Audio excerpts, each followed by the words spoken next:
क्षेत्रों में हम एक जटिल स्थिति देख रहे हैं। एक और आर्थिक गतिविधियों बढ़ रहे हैं एक तरफ, और दूसरी तरफ और प्राकृतिक संसाधनों पर दबाव आ रहा है। आजीविका की असुरक्षा बढ़ रही है और बढ़ता पलायन हो रहा है।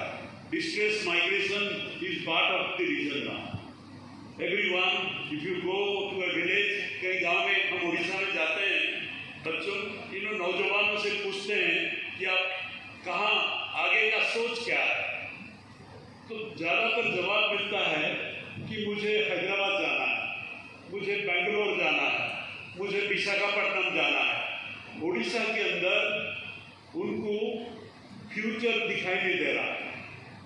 तो मुझे झारखंड से भी हम कई साथियों को देखते हैं, गांव से बहुत पलायन करते हैं। सो डिस्ट्रेस माइग्रेशन का ये 4 स्टेट सोर्स स्टेट बन गया है, और डेस्टिनेशन जब पहले था, अब डेस्टिनेशन से हम लोग सोर्स बन गए। तो हम इसे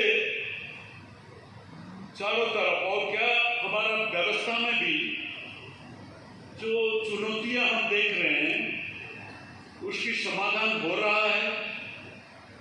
क्या हम डिस्ट्रिक्ट मिनरल फंड बना है माइनिंग एरिया के लिए, उड़ीसा में ओम्बाड़सी बना है, यहाँ ओम्बाड़सी है कि नहीं मुझे पता नहीं। झारखंड में शाह कमीशन ने अवार्ड दिया था और 23,000 करोड़ की रकम लेके ओम्बाड़सी बना।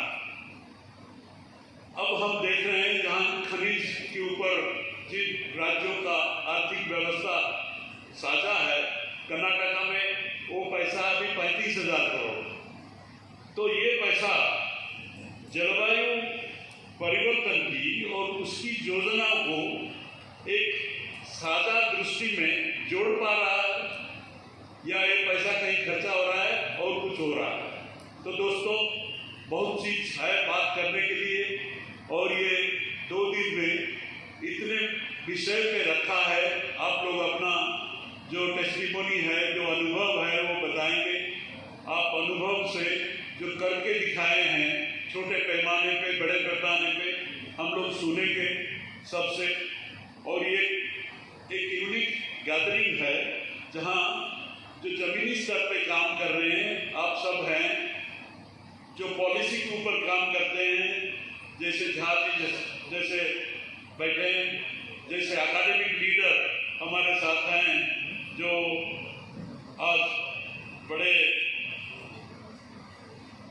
आई कैन सी पीयूष पांडे जी हैं, right, is a academic leader, right. So academic community, जमीनी स्तर पे काम करने वाले, grass root action champions, civil society organisations, panchayat leaders, community leaders, corporate उद्योगी जगत से भी कुछ लोग हैं, और ये सब मिलके हम सोचेंगे। केवल अनुभव साझा